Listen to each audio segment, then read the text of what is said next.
MER2 News at 5:30. I'm Jamie Costello alongside Kelly Swoop. That's right. A run-in with a strange dog could be terrifying for some, including law enforcement. WMAR2 News reporter Mark Roper explains how Harford County Sheriff's deputies are training to prevent the situation from turning deadly for man's best friend. Thanks, Mark.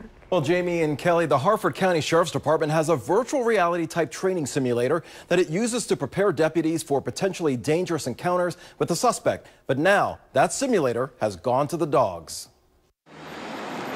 When an officer or sheriff's deputy gets a call, they often may encounter a dog which could be man's best friend or sometimes foe. It's a scary thing, you know, if you see some dogs just look mean and they're the most docile animals ever. So it can put the men and women in a scary situation.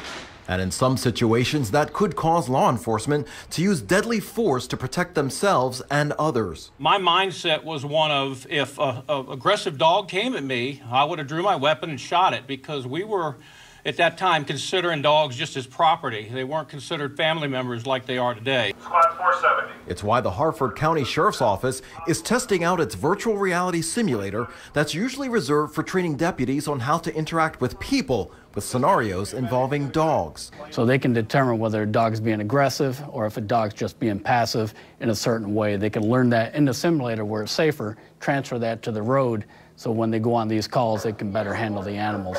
Hey, stop it! Stop it! He's not calming down, sir.